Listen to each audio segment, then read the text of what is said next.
3, 2, 1, 0.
Volodymyr Zelensky mendapat sambutan standing ovation dari seluruh anggota parlemen Inggris sebelum dan sesudah menyampaikan pidatonya yang dilakukan secara daring. Dalam pidatonya, Volodymyr sempat mengutip kata-kata Shakespeare dan mantan Perdana Menteri Inggris Winston Churchill. Dan selain itu, Volodymyr dalam pidatonya meminta bantuan kepada parlemen Inggris untuk menjatuhkan sanksi yang lebih keras kepada Rusia dan menganggap Rusia sebagai negara teroris. Звичайно, з вашою допомогою цивілізації великих країн, з підтримкою вашою, за яку ми вдячні і на яку ми дуже розраховуємо.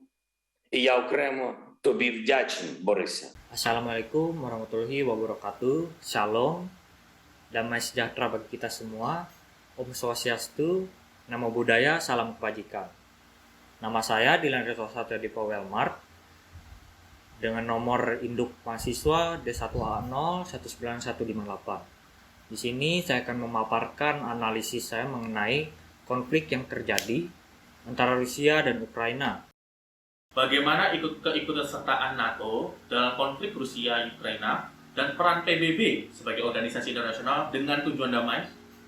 Oke, baik. Dari pertanyaan itu, maka lebih baiknya kita untuk membahas mengenai latar belakang terjadinya konflik dan Rusia dan Ukraina ini dulu. Konflik ini dimulai pada saat 2013. Saat itu sudah terjadi konflik politik yang terjadi antara Rusia dan Ukraina, baik itu di wilayah politik pemerintahan sendiri ataupun di olahraga. Dan pada tanggal 24 Februari 2022 kemarin, Rusia puncaknya menginvasi militer dari daerah kedaulatan Ukraina. Di sini PBB sangat-sangat menentang invasi militer yang dilakukan oleh Rusia karena dapat menimbulkan banyaknya korban jiwa dan terjadinya pelanggaran HAM. Sebelum itu saya akan menjelaskan kembali bagaimana eskalasi konflik Rusia dan Ukraina ini. Dimulai pada November tahun 2021, terjadi mobilisasi armada militer Rusia ke perbatasan Ukraina, yaitu di daerah Donetsk dan Luhansk, di mana daerah ini adalah daerah yang memang sangat dekat dengan Rusia sendiri. Adanya separatis yang pro terhadap Rusia dan militer Ukraina sendiri yang berperang di daerah konflik ini. Kemudian pada tanggal 7 Desember 2021, Presiden Amerika Serikat Joe Biden memberi peringatan kepada Presiden Vladimir Putin, Presiden Rusia. Lanjutkan pada tanggal 3 Januari 2022, Joe Biden meyakinkan Presiden Ukraina Volodymyr Zelensky yaitu bahwa AS akan menanggapi dengan tegas jika Rusia menginvasi Ukraina. Nah, dari sini bahwa AS sendiri sudah sedikit mengintervensi konflik antara Rusia dan Ukraina ini, yaitu dengan sedikit demi sedikit membujuk Ukraina untuk masuk ke Pakta Pertahanan Atlantik Utara atau NATO. Nah, permasalahan ini pun sangat pure politik. Kenapa saya bilang begitu? Karena politiknya dari AS sendiri dengan NATO untuk membujuk dan memasukkan Ukraina menjadi bagian dari NATO dan memperluas Pakta Pertahanan Atlantik Utara.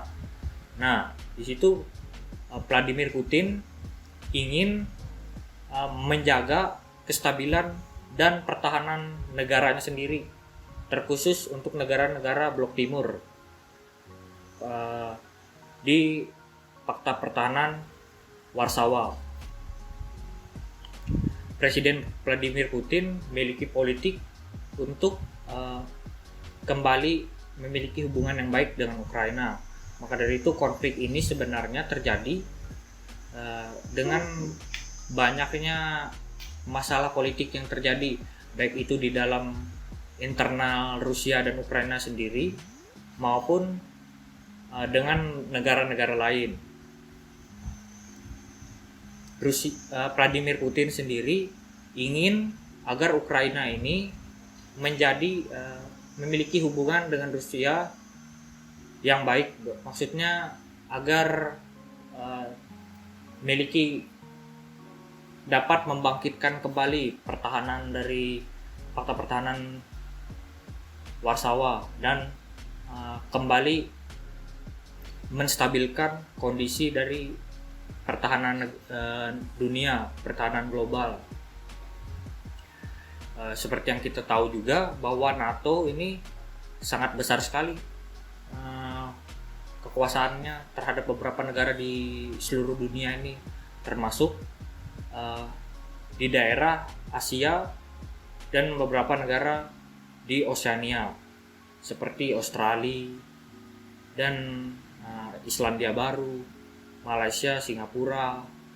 Nah, jika berbicara mengenai Blok Timur ini sendiri kan terdapat beberapa negara besar seperti China, Rusia, dan beberapa negara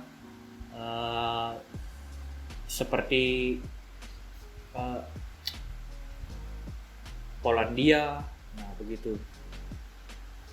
Negara, memang pembahasan ini sih pure politik. Jadi apa ya, kalau bisa dibilang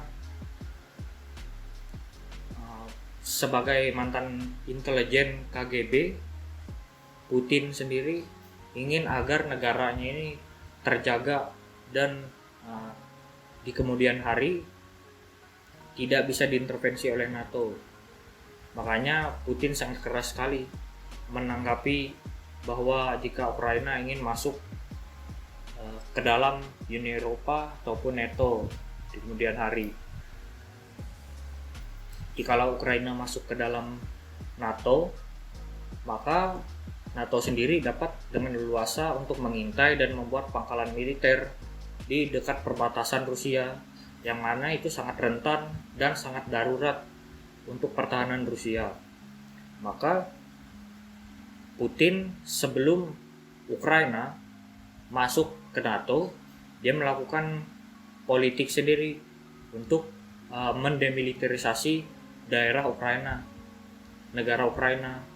Untuk apa? Untuk menjaga kestabilan negara-negara di dunia, termasuk ya antara Blok Timur dan Blok Barat. Karena apa? Jika semua mengarah hanya kepada NATO dan AS, maka pertahanan negara ini tidak imbang. Jadi kalau bisa dibilang Putin ini ingin menstabilkan pertahanan global, maka Putin mendemilitarisasi daerah negara Ukraina supaya nantinya Ukraina ini dapat berpikir apakah mereka ini masuk di NATO atau presidennya sendiri yang dilengsarkan. Sebenarnya Presiden Rusia Vladimir Putin tidak ingin untuk menghancurkan negara Ukraina, namun ingin mengambil mengambil tindakan politik. Bagaimana? Karena presiden Ukraina yang sekarang ini sangat pro terhadap pemerintahan Barat dan menganggap Rusia sebagai musuh. Padahal kalau dilihat dari sejarahnya, Rusia dan Ukraina ini sangat memiliki sejarah panjang yang sangat dekat. Nah, di mana Rusia sebagai pewaris terbesar dari negara Uni Soviet dan Ukraina, kota Kiev adalah kota terbesar kedua setelah Moskow pada waktu itu. Sejarah panjang ini pun tidak bisa dilepaskan begitu saja hubungan antara Rusia dan Ukraina.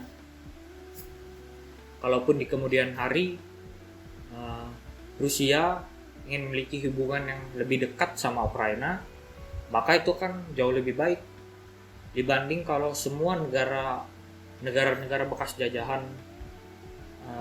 negara-negara bekas Uni Soviet bergabung bersama NATO, maka semakin tidak seimbanglah pertahanan di global ini. Di samping adanya pelanggaran HAM yang terjadi yang dilakukan oleh Presiden Rusia Vladimir Putin, mungkin menimbulkan banyak korban jiwa akibat adanya invasi militer ini. Namun jika dilihat dari sisi politiknya, tindakan ini adalah tindakan darurat untuk menjaga dan mempertahankan kestabilan pertahanan global.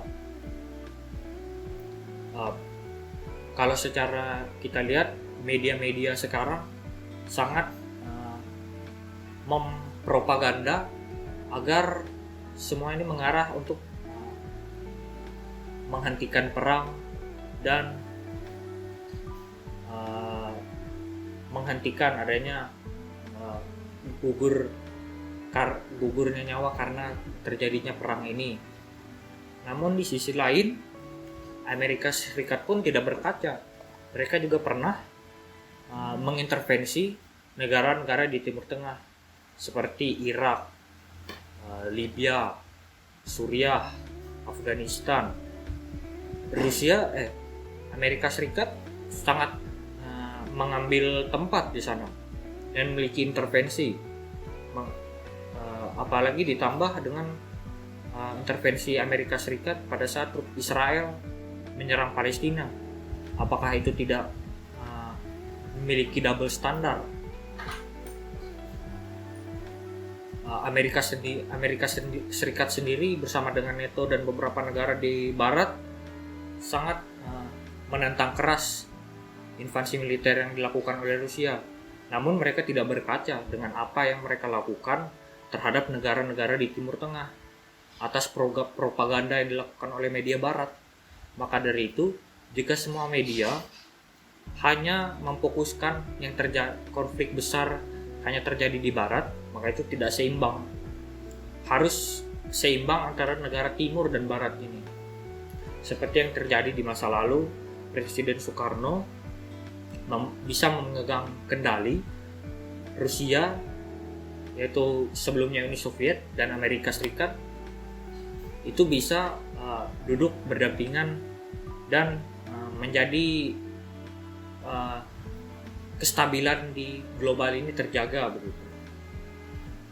Nah, apa yang terjadi jika semua media hanya mengagung-agungkan media Barat saja dan tidak melihat bagaimana yang terjadi di daerah timur begitu. Lalu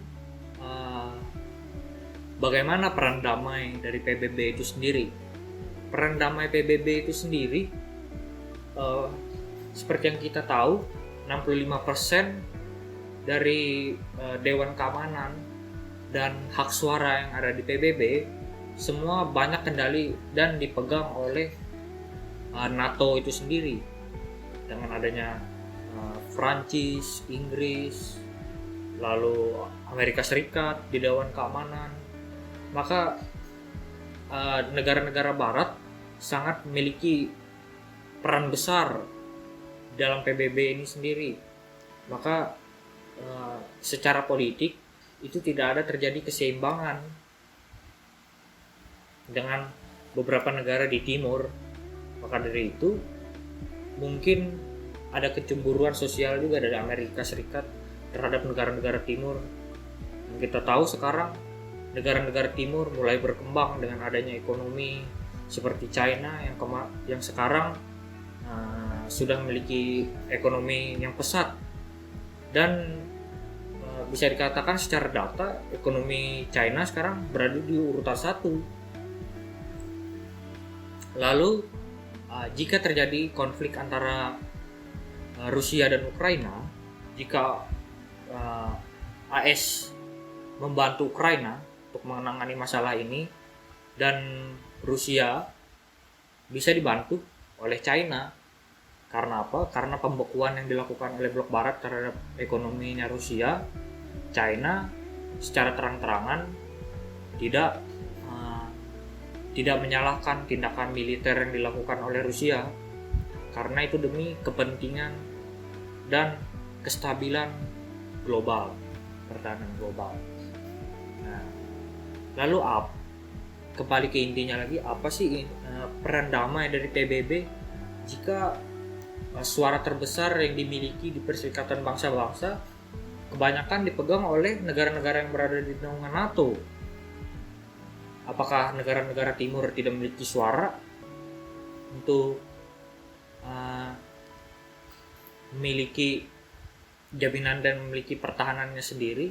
Apakah seluruh tindakan dari ekonomi, tindakan global ini semua harus dikontrol oleh media-media barat dan negara-negara barat yang mengatur dari setiap apapun itu tindakan dari beberapa negara di dunia? Harus ada negara yang menjadi penengah, misalnya seperti Indonesia waktu era Presiden Soekarno. Dia bisa menengahi dengan mencetuskan gerakan non-blok. Nah, gerakan non-blok ini sendiri untuk menengahi dari blok barat dan blok timur, maka perang dingin itu dapat diredam. Nah, kesimpulan saya mengenai keseluruhan dari apa yang saya analisis ini, yaitu bahwa sekarang itu media sangat menggembar-gemborkan apa yang terjadi di dunia barat, namun mereka tidak melihat sendiri apa yang terjadi pada saat Timur Tengah diinvasi oleh militer Amerika Serikat. Apakah media sekarang hanya berat sebelah dan kita tidak memiliki pandangan lain mengenai apa yang terjadi di timur? Kemudian peran damai PBB, kembali lagi, bagaimana dapat PBB berperan jika NATO ataupun Barat lebih besar hak suaranya di PBB? Harusnya memiliki keseimbangan antara negara blok timur dan blok barat, dan negara seperti Indonesia dapat ikut berperan dalam krisis politik yang terjadi ini. Konflik antara Rusia dan Ukraina ini menjadi awal pembuka dari bagaimana sih langkah negara kita, negara Indonesia, untuk maju dalam persaingan global. Seperti yang diketahui juga bahwa Presiden Rusia seperti Vladimir Putin tidak main-main dalam menghadapi konflik ini. Dia pun berkata begini, konflik ini atau perang ini terjadi tidak boleh diintervensi oleh pihak manapun, karena ini murni antara Rusia dan Ukraina. Dengan tegas Putin mengatakan begini, kiamat boleh diatur, memang diatur oleh Tuhan, namun kiamat sendiri dapat dipercepat oleh manusia sendiri. Demikianlah mungkin analisis dari saya. Jika ada kesalahan kata dan kekurangan kalimat, saya mohon maaf. Assalamualaikum warahmatullahi wabarakatuh. Shalom, salam sejahtera, namo buddhaya, om swastiastu. Terima kasih.